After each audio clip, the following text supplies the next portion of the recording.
I'm your host, Jason Julius, and today I am here with a lovely lady by the name of Annmarie Beard. She is the owner of Annmaries, a boutique experience, and it sounds like she's been in business for a couple of years now. And again, this is an entrepreneurial chronicle. And before we got on air, she told me that she was a storyteller and that she had no problem talking. So I think that this is going to be a pretty lively conversation. How are you doing today, Annmarie? I'm doing great.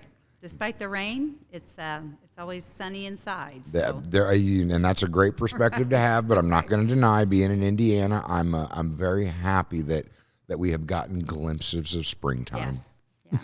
Yeah. Okay, so let's dive right in. And when I say dive right in, I mean I like getting a little bit of a backstory as far as where you came from, how you came into to your entrepreneurial journey itself. So, where did you start off in your? Did you start off and just knew you wanted to be an entrepreneur, or did you do you have an employee work history that led up to your entrepreneurial journey? Well, I think the story starts when I was about 2 years old. Okay, that's a good starting point. My grandparents lived here in Kokomo, Indiana, and they had moved here from Michigan, and they started one of the very first franchises of the Ben Franklin stores, which was an old 5 and dime. And so at the age of 2, I just kind of grew up in that retail atmosphere and loved it. And I think that set me on a course of retail. And they were just amazing people. And so I spent a lot of time in the retail end of it. But through my life, I've done some buying and marketing for other companies and businesses. But I never really did it for myself. But the way that I got started with the Annmaries Boutique is that I had actually retired. And I know I look really young, but I'm not. But I had retired, but I loved doing crafts, and I liked making T-shirts and doing designs on them and making jewelry and just a few other things. And so I had started doing some craft shows just because I get bored very easily, and retirement really was probably not in the cards for me. Already I'm telling you, got quite a bit of energy. Six years ago. So I had retired and started doing craft shows. And I was doing a craft show in a little side street mall in Tipton, Indiana. And the ladies there were just like, oh my gosh, this stuff is so cute, and why don't you open a boutique? And I'm like, gosh, I'd never really thought about opening my own store, even though I had done everything that you needed to do for a store. And the seed was planted. The seed was planted. There was a small little store in Tipton, 450 square feet, no deposit, $300 a month rent. They paid everything but the electric bill. They paid gas, heat, water, sewer, trash removal. They wanted that thing rented out. They did, and there was no money up front. So I called my husband. He said, "Sounds like a glorified storage unit to me, and get all the stuff out of the house and into that store. Sounds great." So okay, that is exactly he's what I thinking did. about his ulterior motives. No problem. He was like, "Get all the stuff out of the house for the craft show." So I immediately went to work opening that store. And it was very small, but it did really well. And there are other small stores in the little side street mall. So about 6 months into it, I was doing really well. And a big store opened up at the front, 1,300 square feet, that had a big window right on the highway and lots of parking, really great spot. So I decided, well, I'm going to do this. Let's do it right. Opened up in the big store. Done really, really well. Really? And that little tiny town of Tipton, it is just amazing the amount of people that come shopping over there. And part of it is because there's no big chain stores in Tipton, just these little small stores. So I think I offered something that they were looking for. And so I did really well there. But I live in Kokomo. And so I really have wanted to open a store in the Kokomo area. So we looked and looked for the longest time, but everything was so expensive to rent. Came across this building in downtown Kokomo that was for sale, and I thought, there's no way I can possibly afford this building, but we could. They really were not asking a lot of money for it, and it was in really rough shape. But I had this seed, as you said, was planted, and I thought, I can do this, I can turn this into something, and we did. So my husband and I worked really hard at getting it open. It took us only 6 weeks to get it. So you had a building that you had to rehab, and you saw the vision, and you were able to actually, within 6 weeks. 6 weeks. That's an impressive turnaround. Well, if it had only been myself and my husband doing the work, we probably still wouldn't be open. But we hired contractors, and we had people help us, and we only tackled the downstairs to start. So it's 4,000 square foot building, 2,000 down, 2,000 up. And we did the downstairs and got it ready to open because I said, if I can make money, then we can use that money to do the upper part, which needed a lot more work, and is now a business called The Upper Level, which is a small event center. So now I have 3 businesses, retired, but I have 3 yep. businesses, and they're all doing very well. So, that's awesome. Yeah, so that's kind of what my backstory is, but I thank my grandparents for kind of planting that seed because retail's hard. Yeah. And small business retail is even harder than any other retail because it's really just you. You have to count on just you and your ingenuity to figure out how to navigate through it. So, and women in business can be catty sometimes, but then you have other people who are really willing to help, and I like to be one of those people. I like to help other small businesses to help them to kind of see it can be done. Well, and I got to admit, I mean, because when you said 450 square foot, I'm like, okay, my first operation was 400 square foot. Then when you said that you were going towards, you saw a bigger building, and I thought, okay, here's where the mistake and the lesson comes in, because that was mine. When I opened up in 400 square foot, everybody heard these great things about the business, and then they would pull in and they'd be like, that's it. So right. I wanted legitimacy, so I moved to a 3,500 square foot building, and I did not take into account utilities, that just how much more money it costs to regulate the space itself. Mm-hmm. My electric bill the first month was more than the rent that I was paying on right. the 400 square foot. Right. So I thought, honestly, that's where you were going to go with moving to a building that was 3 or 4 times the size. I mean, you just instant success. You didn't have a problem with the overhead and the rents and the utilities? Well, in Tipton, again, it's a small town, so we paid $300 a month rent for the first small building. It was only $500 a month. Really? So yes. you tripled your capacity yes. for display. And it's still the same. I've been there almost 6 years, and they haven't raised the rent. Okay. Hopefully he's not listening. No, that owns the exactly. building. But he could probably get more, and I'd be willing to pay more if it came to that, because it is a really great spot. And then the building in downtown Kokomo, a lot of those buildings are going for $200,000, $300,000 and more, and we got this building for under $100,000. No, it's what I said. I happen to own one downtown, and yes, no, that's that you got a really good deal. We got a really good deal. Yeah. Nobody had made an offer in 2 years. It'd been for sale. No one even made an offer. So I thought, well, it can't go wrong if I make an offer with it contingent upon inspection. And then if it's really bad, then I'll know and I can back out without losing anything. But there was nothing structurally wrong. Mm-hmm.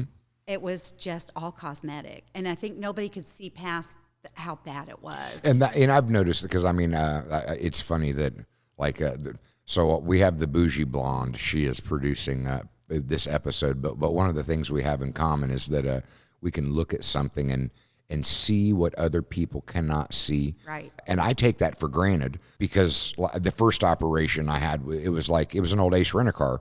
But I could see how you could drop out a wall and install a drive-through window and turn it into a drive-through operation, and nobody could see that until I did it. And they're like, oh, now I understand what. So the vision that you have, it's like, don't take it for granted, because a lot of people have a hard time imagining and can look at such a beat-up structure, but imagine the beauty that's on the other side of it and then bring it to fruition. Right, and your bougie blonde has seen it. Yes. So she knows how great it really turned out, and the downstairs, is awesome. So we only have to rent out the upstairs out twice a month, mm-hmm. and we'll have paid our mortgage and all our utilities. That twice is a month, awesome. and that doesn't include what we make in the boutique. So I think it worked out really well for us. I know it's really hard for some people, and I have never charged a penny on a credit card. Really? This whole time. I started with $3,000. I opened up that store, and as I made money each week, I would put money back into the store, and it took a couple years to actually make a real profit. But if you pay attention to that, otherwise you could be paying for dresses 20 years from now on a credit card. So we've never charged a penny on a credit card. So, I mean, and this is where a lot of small businesses get into trouble, is that they don't have systems and processes in place. But if you never had to charge a penny on a credit card and you're running a boutique, well, you've got inventory you have to carry. Right. So how did you go about did you develop a system when it come to managing that inventory? I have no system. I most days don't know what the heck I'm doing. Okay, well, I mean, that's brutal honesty. It I mean, is. that's, yeah. Some days I look around and I say, how the heck did I get here and what am I doing? Because I have no idea. But somehow it's in me, to know I don't want to put myself in debt.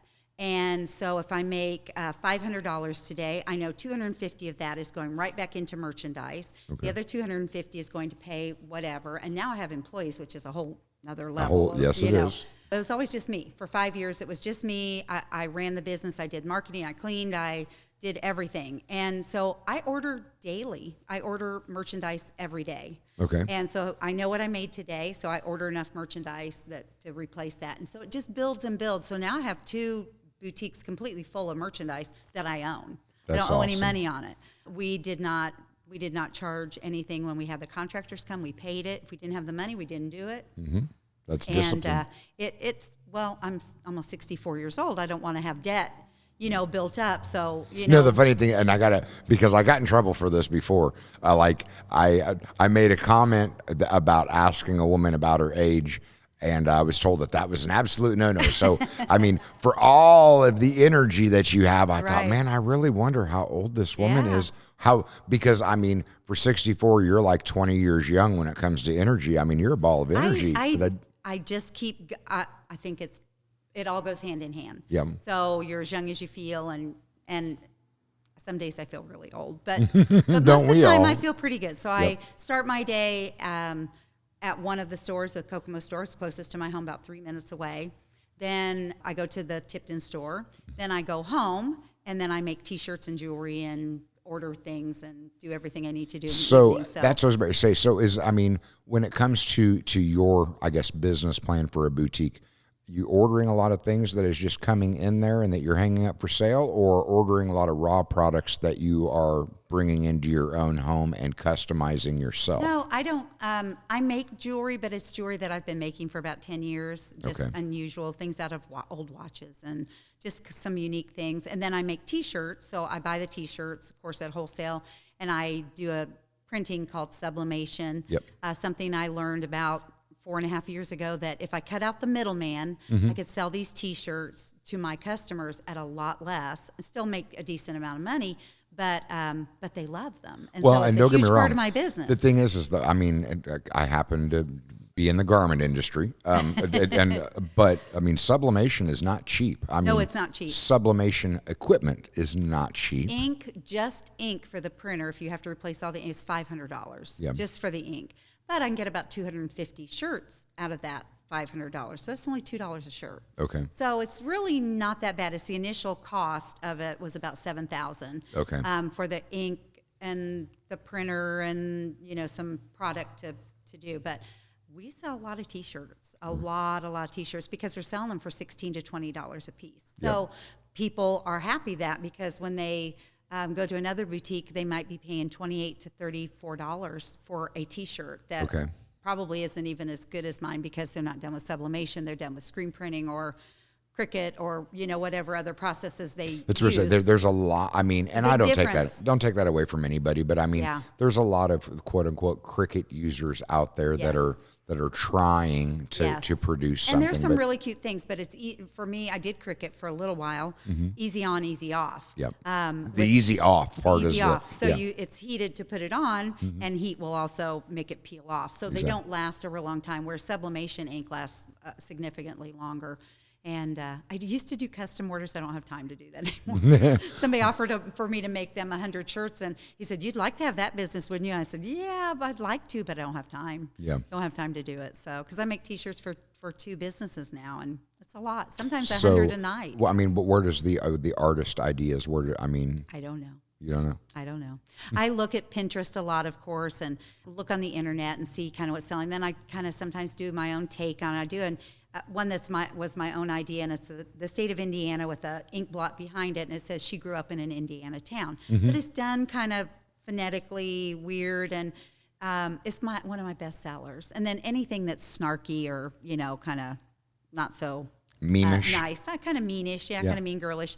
Anything like that sells really well. Fair enough. So anything online or? Well, so during COVID, we had to close our store in Tipton. for about 8 weeks. And I thought, oh my gosh, how am I going to do this? So I used Shopify, and I started an online store. I've dabbled a little bit. I used to do Etsy with my jewelry that I made. So I thought I can do this. And so for 8 weeks, that's what I did. I sold exclusively online, but people could have it shipped, or they could come to the boutique, pull up, and we would take it out. Bring it out to them. Yep. And that worked really well, because in 8 weeks we made $45,000. Are you joking me? But I was working 12 hours a day, 7 days a week. So I was working much harder Yeah. at the online store than I did just working in the brick and mortar. But I mean, $45,000. I mean, that's a lot of volume. It's a lot of money. Yeah. It's a lot of money. And so I was still continuing to order and not always getting everything in because, of all the restrictions. But it worked. But what I realized in doing that was really great, because with the brick and mortar stores, unless I hired somebody full time to do the online store, I could never keep up. And I probably wouldn't hire anybody to do that, because I like my hands in everything. So, I would have to say, okay, and you take the picture this way, and then you list it this way, and then you list it. Well, by the time I got done telling them each individual thing, I could have done it myself. Yeah. And there's no time to do anything else. So I was literally putting pictures on, putting descriptions, putting the prices, doing the inventory, then selling the things and packaging them and mailing. It was a long day. So what did you do? I mean, once everything opened back up, did you actually I just took it down. I just really? Closed it. Oh yeah, just closed it. I wouldn't have been. There's no way I could have kept up with it. Wow. No way. And most of my customers, I feel like, were customers I already had, and they were trying to keep me in business by ordering online. Yep. A lot of people came in the week before we closed for COVID and bought huge gift certificates. They said, we just want to make sure you're okay and that you're going to come back after all this. So how nice was that? And I mean, that's where, because I grew up in Indianapolis, so I don't want to bash anybody in Indianapolis, but we've talked about this before. There is a certain embrace in Kokomo of local small business that is I haven't seen it duplicated in other communities. Right. And that's a testament right there It to. is. Definitely. To small town. Yes. To small town. People were great. And so I came back, and a lot of other businesses, a lot of my friends did go under. Yep. During that time. They just couldn't do it. And I didn't take any of the loans, or, because it was just me. I'm like, well, I've got a plan. I had a 6-month plan anyway. I always have a 6-month plan that if something happened to me, or, I had breast cancer a couple years ago, and I thought I wasn't going to be able to work for a while. Of course, I had a major surgery and went back after 7 days because I couldn't stay away. I had a friend of mine help me, and I just used my little T-Rex arms, and I was good. So, but it speaks volumes to small business and people saying shop local, eat local, and they do. Yeah. And in Kokomo, Tipton, both those little small towns, it's very true. Wow. Very true. So, they embraced me and loved me like their own and took good care of me during that time. But online is tough. It's there's a lot of competition out there for online. Yeah. And that's why I said, honestly, you kind of shocked me. I mean, yeah. I guess I better ask. $45,000 in what time period? 8 weeks. 8 weeks. 8 weeks. $45,000 started up from scratch. Yep. But you're also going to tell me that there's a lot of competition online. There's a lot of competition online, especially for boutique shopping. People like the brick and mortar because when you boutique shop, you carry a lot of different vendors. We have, right now, currently, I have about over 200 vendors that I order from. 200? So, over 200. Generally, you're looking over at 200 SKUs, not 200 vendors. No, 200 vendors that Wow. I order from. Not every time, but Yep. but they're people that I constantly use. And each vendor's items fit a little differently. Okay. So in order to get the boutique feel and to get that uniqueness that a boutique gives you, you have to order like that. So it's a good idea to come in and try on. Yeah. And we don't have any problem with people wanting to come in and get the Annmaries A Boutique experience. So they get the whole boutique experience, but they get it without a big price tag because I also only just do a normal Keystone markup. Okay. Normal retail markup. I don't triple, quadruple, don't charge for shipping. I don't charge extra because they use a credit card. It's volume for me, and we do very well. So the year before last, at my one little tiny Tipton location, we did $450,000 in sales. Are you kidding me? No, I'm not kidding. I'm sorry. I mean, That's a lot. that is a lot. People think, oh my gosh, you made $450,000. I didn't make that much. Yeah, and that's the fallacy of everybody. I put so much back into my business. We actually didn't make that much, honestly. But but we're comfortable. Our things are paid off. My husband owned our home before, I married him. Our vehicles have been paid off for a while. I don't mind driving an older vehicle. Yeah. I said, if I can pay my debt, my bills, and I can buy my grandkids some nice Christmas presents and go on a vacation for 1 week a year, I have done well. And that's the way I look at it. So I put a lot of money back into my business and don't worry so much about the profit. Yeah. And people who come in the store sometimes very surprised at the prices.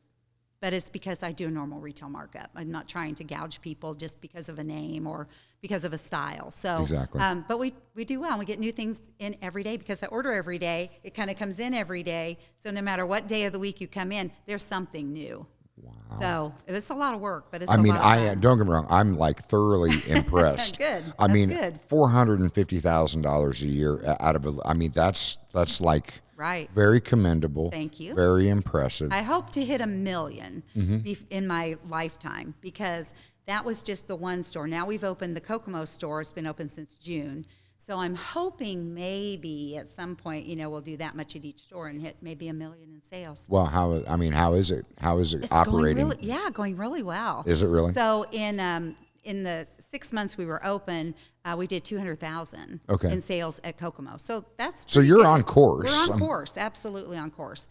And this year is even kind of just doing a little better than last year. So we're already kind of on track, maybe to do quite a bit more. So think it's got anything to do with your personality? Maybe a little. Maybe a little. People do come in sometimes and they'll say, "Are you the Annmarie?" I'll say, yeah, I guess that's me. And I don't think about it in those terms. But I think people also like to see the owner.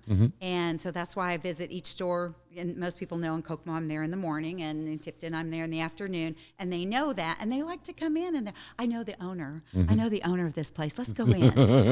and I don't think of myself like that as any kind of personality, but I love what I do. But you have, but that's where you are a personality. Yes. It is because you have a very positive vibe about you. Thank you.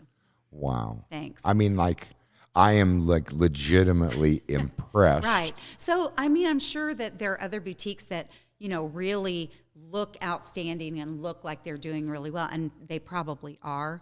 But I try to just keep it fairly simple, and one of the things that I've done is we sell prom dresses in the Kokomo store. Okay. And there are other places that carry prom dresses. There's Bly's Bridal Shop, who we used to be, the store that I bought was Bly's, and they have beautiful prom dresses, and they start around $400, and some people can afford that. I know that there are a lot of people who can't afford that, so we just have a little rack of prom dresses. They're beautiful, nothing over $99. Really? Yes. So it's not always about making a lot of money, but it's kind of about giving to the community and knowing that sometimes there's a need. Yep. And the other thing we do is we carry plus-size clothing, a lot of plus-size clothing. Really? And it's one of our best sellers is plus-size clothing. It's hard to find. Yep. Really cute, trendy plus-size clothing that doesn't make you look like you're 15, but you also don't want to look like you're 95. You want something in between, and we carry those things. And so that's a huge part of our marketing is to plus size women. And that's got to have something to do with the 200 vendors Oh yeah. Yeah. Oh yes. And we're not big on carrying a lot of shoes or anything because it's hard to compete with prices of Shoe Carnival or places like that. But we carry a few, and we carry a lot of unique jewelry, and the T-shirts, of course, are always a big draw. So, but it's all great, and I love doing it, and I love decorating the store and the upper level. Again, that's such a cool little event venue. 1885 is when this building was built. That's what I'm finding out down there is just how old the buildings are down there. So that's just not long after the Civil War. And you know War. what? And I have to ask something, and it's kind of, how do you insure your building? I literally went to insure the building, and I have a pretty significant insurance policy between all of the cars and the buildings, and they wouldn't insure the building. Really? I literally had to go find a specialty insurance agent that was willing to insure a building of that age, and I feel like I'm being fleeced. A lot of it, I think, had to do with not so much the age of the building, but because the structure was good, the plumbing and electrical had been redone in the 90s, so it's all up to code. So I think that probably had a lot to do with it. It had a newer roof, only 9 years old when we bought it last year. So I think those are the things that they asked, and so once I provided that, my insurance is not that much. Really? It's really not, no. I mean, I'm much. sitting there thinking I'm paying like $5,000 a year. Yeah, ours is $1,500 a year. Who's your insurance agent? Eric Carter in Indianapolis. He's the best. I mean, honestly, I might need to. He's an independent agent, and I've always believed in using independent agents because I got my car insurance, and even though our cars are paid off, we insure them fully because it would be hard to replace them. Yep. And it went up a little bit, and I'm like, hey, I haven't had an accident or a ticket or anything, so I just messaged him. I said, hey, look into my car insurance. I think this is too much. He said, okay. About a couple hours later, he messaged me back, was $40 less. And I'm like, okay, that's why I have an independent agent, because he can seek out all the different places. So I originally went with one insurance company trying to insure the building, and it was about $4,000 a year. And I'm like, wow, that's just crazy, because I couldn't imagine it was that much. And it was because it was only just this one insurance company. I won't say who it was, but it was, that's all they offered. That was it. But he's able to find other insurance companies that will, they're happy to help you out. Exactly. So, we have $1 million liability for accident. We carry all this stuff, but yeah, it's not terribly expensive. I'm sitting there going, I don't know if you just have a lucky charm that follows you around, or I don't know. And again, people think, oh, you're so smart. And I'm like, I think I've been kind of lucky, because we started using this independent agent years ago when we bought a house, like 15 years ago. And somebody set me on that course of, hey, you need to try an independent because everything's so expensive. You might find a better deal. I got to admit, just him taking care of you. He might have just picked himself up a new client by the time this is all said and done. He's picked up many from me because, again, I have car insurance with one company, and my renter's insurance for the other building for another one, and then this with another one. And so it's not about the group discount anymore. It's about finding the best deal. So. Okay, so I gotta go. So you learned something, right? No, there you go. You do, but that's what I said. I got to go a different direction. Okay. Part of the reason that I started this podcast was because I made a ton of mistakes in the very beginning, and this was the advent of like AOL, and they're like the internet wasn't the internet back then. Right. You didn't have quick access to information, and it was like I wanted to bring the perspectives and the lessons.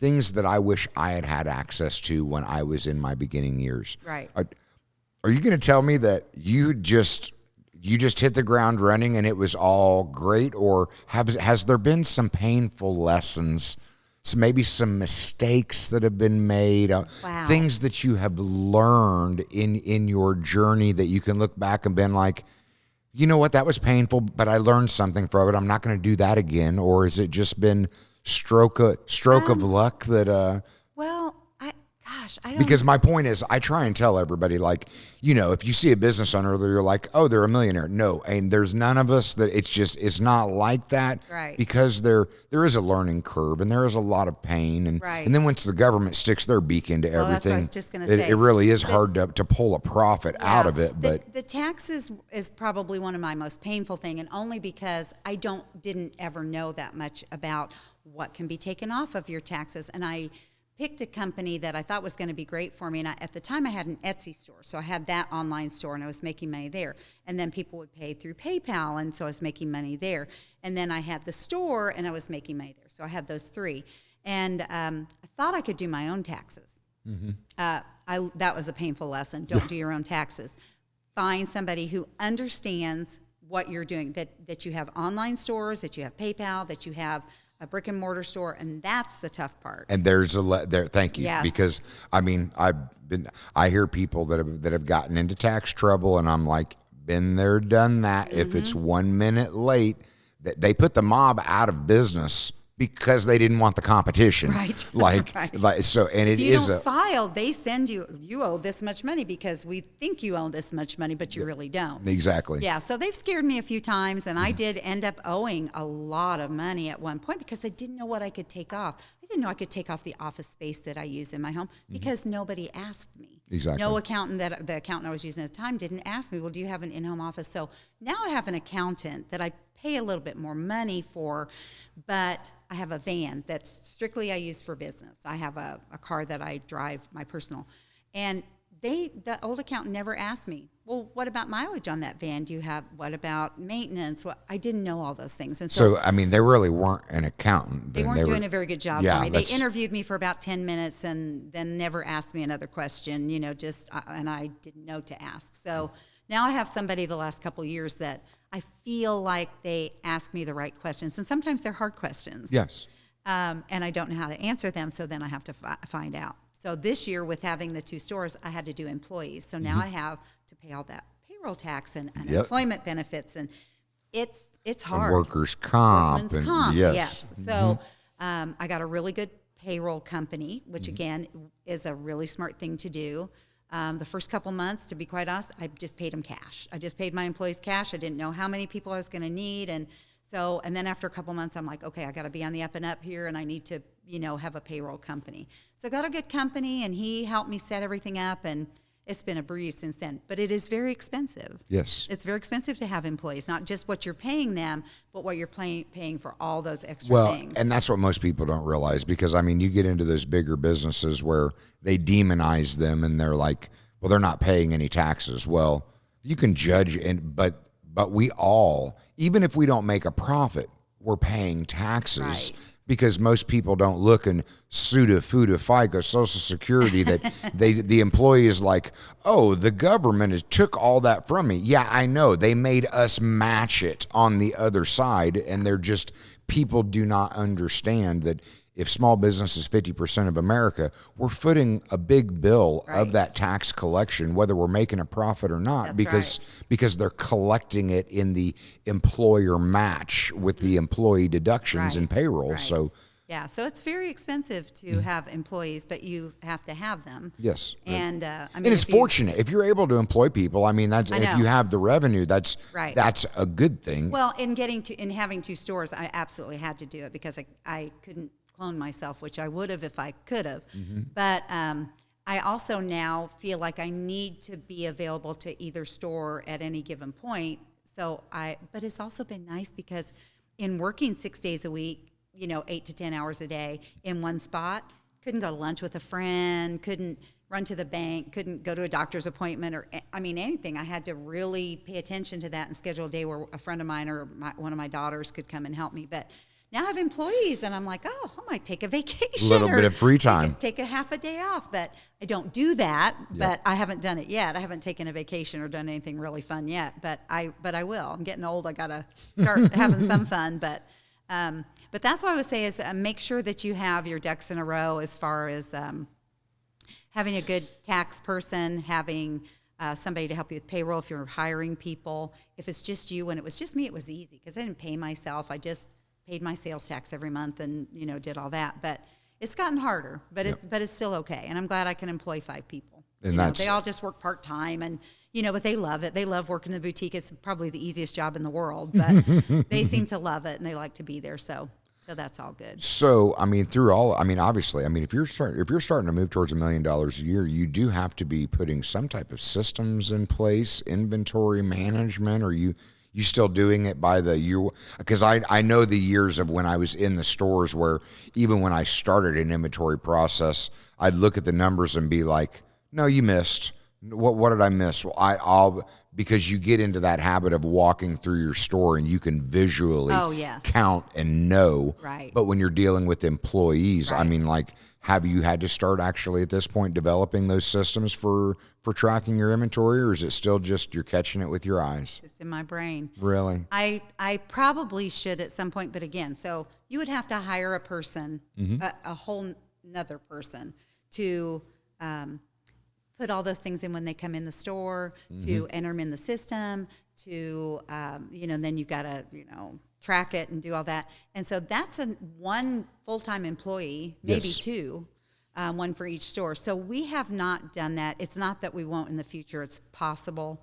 But my future looks more like downsizing, getting rid of the rental store in Tipton, although I love it and I don't ever imagine getting rid of it, but I know that's going to happen someday. And then we'll go back down to where it's probably just me again, the little old lady sitting behind the counter telling you what you should wear.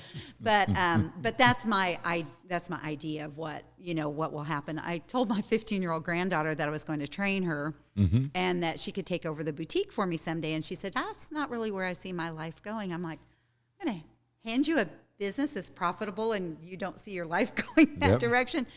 But maybe it's not. But maybe at 15 years old, 15, she doesn't know. Yeah. But the more she's been coming to work with me, she's homeschooled. And so one day a week now, I've been having her come to work with me. It's her occupation day.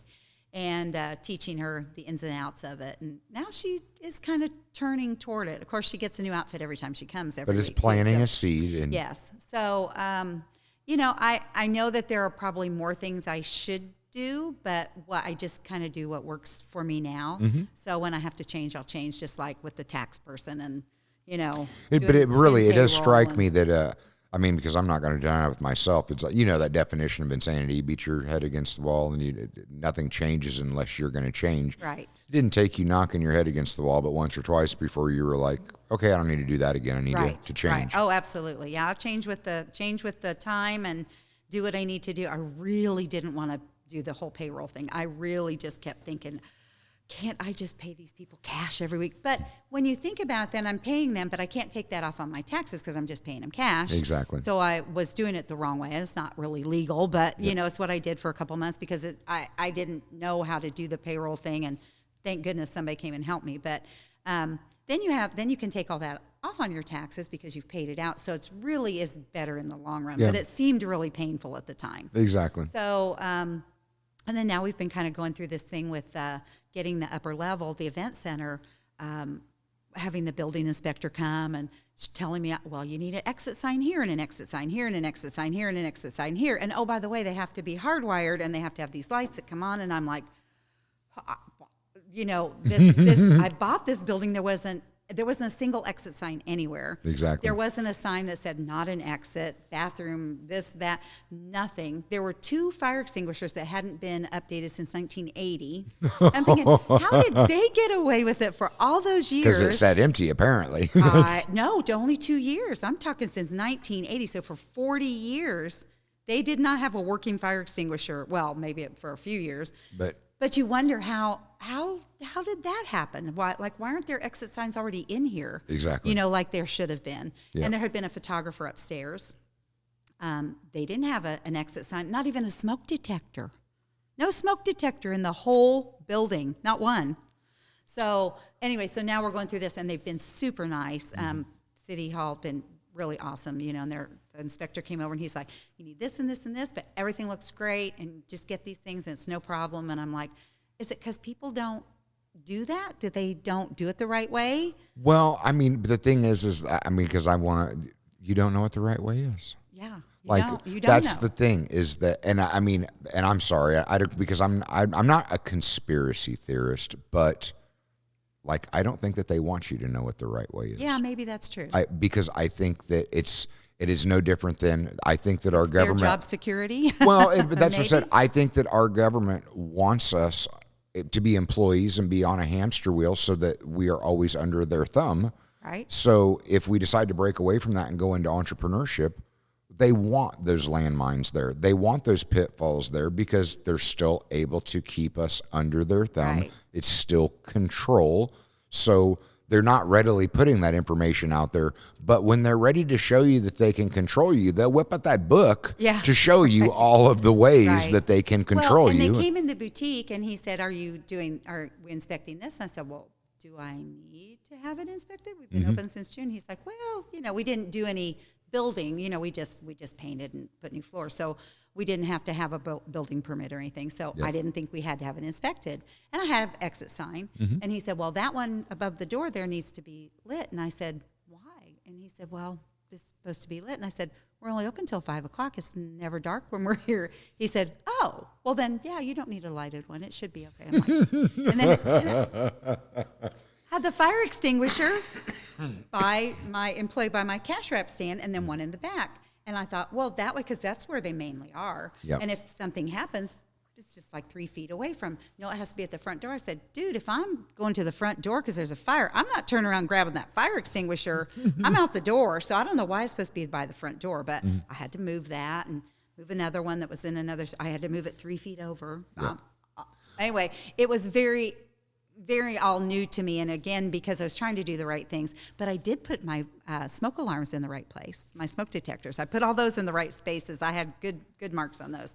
And I did do a little bit of, I looked on the internet and I said, okay, I've got 2,000 square feet. Where's the best place to put your smoke detectors, and how far they had to be from the ceiling, how far from the floor. And so I followed that guideline, and I evidently got A+ on that. So Well, and I don't get me wrong, for full disclosure, I mean, like, most everybody that I have dealt with, especially in Howard County, they've been great to work with. Right. It's just that, but the book is so thick, right. and it's like when they start talking to you about something, you're like, where'd that, you know what?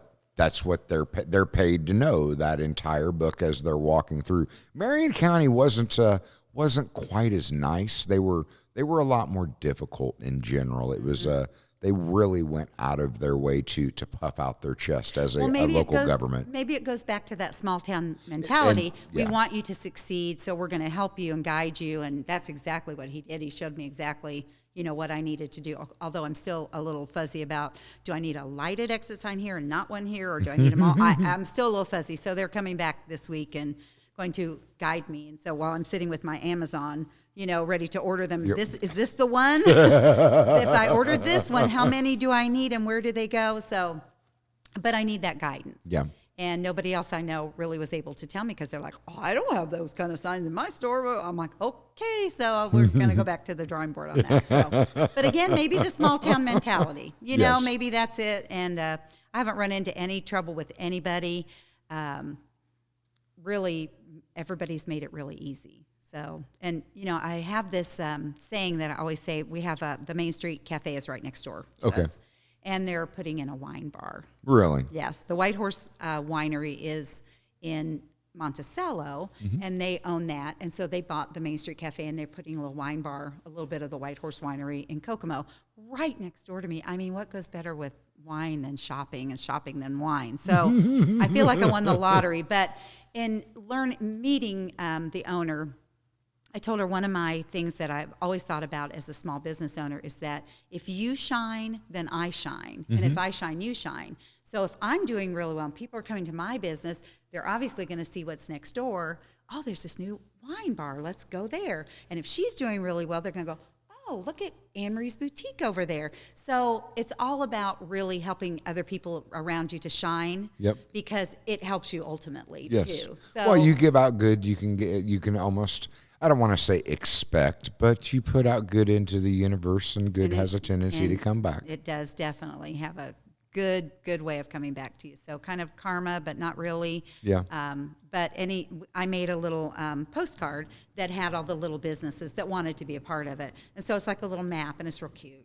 I just like to do marketing, So I took them around to the people who wanted to be part of it, and they can hand it out. And somebody's like, hey, is there any other place to go shopping here downtown? And I could say, here, we have this little postcard, and it's got all the little places here that you can go shopping or eat. And it's been really nice to have that nice feedback on it, and I'm hoping some other people will see it and want to be on it as well, because it's a great way to help other people shine. Absolutely. Yeah. And so, let's touch on that. Marketing. Was that something else? You just opened up your business and they knew that you were there and flooded with customers? I've not had a lot of experience in marketing, but I worked for a couple of businesses. I worked for IU Hospital, Riley Children's Hospital, for about 15 years, and I was the buyer for their gift shops. Okay. And so you didn't have to market that a lot, because you've got this this audience that this has to be there, and so Exactly. But I learned really quickly that I had a manager, and I was the buyer, so I kind of had the final say in what we put in the stores. But I had a manager kept kind of directing me to buy really expensive clothing for the IU gift shop, and she said, the doctor's wives, and I'm like, but they're not the people who are shopping here. They're down at Neiman Marcus and Lazarus and shopping those places downtown. They're not shopping our gift shop. The people who are shopping the gift shop are the people who work in food service and housekeeping, and people who have people who are sick Yep. in the building. And so you have to keep those prices low, and they'll shop. And when I went to work for them, they had made just the IU hospital. We didn't even have Riley gift shops yet. $13,000 is what they had made as their profit the year I came to work for them. I'd been there 3 years, $1.3 million in profit. They liked me really well. Wow. And it wasn't about marketing. It was just really about common sense, about, looking at who's buying it, who's, who your customer is. Knowing your avatar, knowing your market. Yeah. So I learned that really quickly, and I don't know, I just had a knack for that. So then I've worked for a couple other places, and same thing, we didn't have Facebook, so I just kind of had to learn who my customer was and how to, market to them. But Facebook is really my number one marketing tool. Really? And I tell other new shop owners, it's your best tool for marketing because just about everybody's on Facebook. And if they're not, if you say, I'm on Facebook, hey, check us out, they probably will be on there at least to look at your store. And I post for each store probably at the very least 3 times a day. Really? For each store. And I do it. A couple of my employees don't even have Facebook. They have Instagram and they don't have Facebook. The younger generation doesn't. They don't do the Facebook. But I post at least 3 times a day, sometimes up to 6 or 7 times a day, depending on what we get in and what I think people might be interested in. But I said, even if it's just, hey, it's Monday and it's really sucky outside, but it's sunny inside, come on over and shop with us, even if you don't post a picture or anything, but just post something every day. Well, I mean, definitely. But I mean, while we're on the subject, where do people find you online? They can find me on Facebook, Annmaries A Boutique Experience, and Annmaries Boutique Kokomo. So we have 2 separate Facebooks. The upper level has its own Facebook page, also the upper level downtown. And we don't have a website because we don't need to because we have Facebook. Yep. So people can find us there. On Instagram, it's Annmaries Boutique on Instagram. And one site will lead you to another and to the other. So it's kind of a trifecta of the 3 places. So you're literally posting, I mean, a half dozen to a dozen pieces of content per day between all of these pages? Right. Okay. Right, at least. A lot of people don't. It was one of the things that allowed me to build a pretty solid Facebook following pretty early on for both coffee junkies and pizza junkies, because the standard was just be consistent, just post once a day. And I watched so many people follow that track. Right. There's one of the biggest personalities out there is Gary V, and he will tell you post more. That's Always post more. Yeah. I ask my customers sometimes, there's like, I saw that red and white dress you just posted online. It's so cute. I had to come in and try it on. And I'm like, am I posting too much? They're like, never enough. You can never post too much. And then we also have a VIP page. So you know how Facebook is like, they might see this post, but they might not see the next 3. So if they go to our Annmaries VIP page, they'll see every single post. So, because I share everything on that one, so I'm actually posting more than that because everything I post, I also post on the VIP group. So then they get to see everything. Okay. So, that if they choose to do that. But so another page. But you just share it. It's just 2 clicks and you share it. Exactly. So I don't have to post the whole thing again. But I think it's really important, to find out who your customer is and then to market to them. And Instagram, I post on Instagram, probably not as much as I do Facebook, but I still post at least, a couple times a day. And I don't know how I do it all, so don't even ask me. So no, I do. I don't know. No. You are just, you are light. You are just a ball of wonderful energy. I'm amazed. Oh, well, thanks. I really, Thank you. yes, Thank you. I can understand where that persona that people seek out, that you just I hope so. Yeah, I'm enjoying myself, and I plan to be doing this until I drop. So I said they'll have to take me out in the body bag out of the Annmaries Boutique. They'll say, "Oh, Annmarie finally kicked the bucket." So is that where it is right there? I mean, because I know some people that they're like working towards your retirement, and I tried it once, and obviously I didn't retire, did I? So. I thought I would enjoy retirement and spending time with my grandkids, which I do, but I get bored very easily, and if I wasn't doing this, I'd have to find something else to do anyway, so I might as well do something I really love. I think when you love something, you probably know when you love what you're doing, it's not like working at all.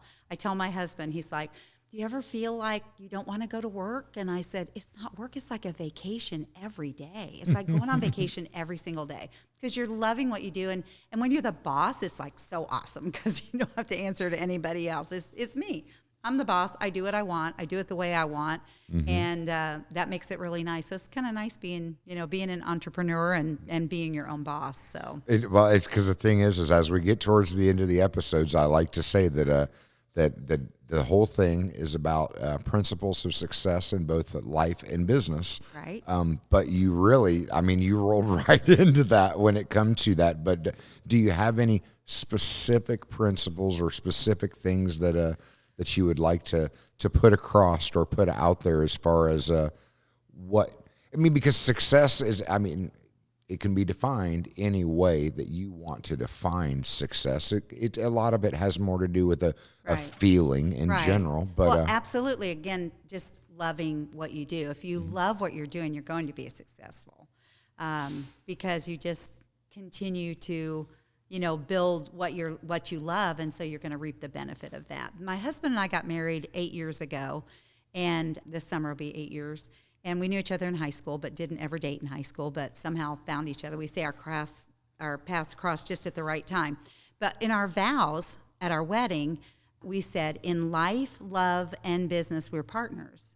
And it's so true because I couldn't do it without him. He's kind of the guy in the background, fixing the squeaky door and making me breakfast in the morning, having dinner ready when I get home. And he's retired, and he loves being retired. He loves watching football and baseball all day and taking care of our dogs and taking care of the house. And that's good for him. It's not for me. But he's the perfect partner for me because he takes care of those things so I can run like a crazy person and come home to some calmness. But finding somebody... So you're the storm and he's the calm. Exactly. Exactly. And we just get along perfectly because we are very opposite in a lot of ways, but we're alike too. But having that partner is huge. Having somebody that believes in you and backs you no matter what. Even if you're wrong, they still back you, and then they whisper later, hey, that probably wasn't a really good idea, but I had to back you up in front of all these people, but I just thought I'd tell you, maybe you shouldn't have done that. But having that But that's partner, a healthy relationship. It is. Having that partner that believes in you is huge. So, and I have it, so I'm pretty lucky. You're blessed. Yes, very, very blessed. And it has been an absolute pleasure making your acquaintance. Thank you. Wow. Nice to meet you too. You as well. Thank you for having me. I appreciate it. Okay. Yeah, I guess as we start to wrap this up, I got to tell everybody, like, the way this whole thing was starting, I'm sitting there going, she just stumbled into everything. So I'm like, okay, wait a minute, we got to extract some lessons out of here. But I think that through the course of this, that there was many lessons and many things touched on. There's just so many pitfalls out there when it comes to small business, and it sounds to me like you're blessed, like you found the wrong ones and you found the right ones, and but you've got the right mindset, the right attitude, and obviously persevering. Thank you very much for coming in and doing this. Yes, very welcome. All right. Hopefully, through hearing the story and hearing these perspectives, that if you are in small business or aspiring to be in business, that you picked up on some nuggets and some lessons on the way. So if you found it interesting, and I know I found it interesting, please like the show, please share the show, and definitely leave your comments. But until next time, you guys have a good night.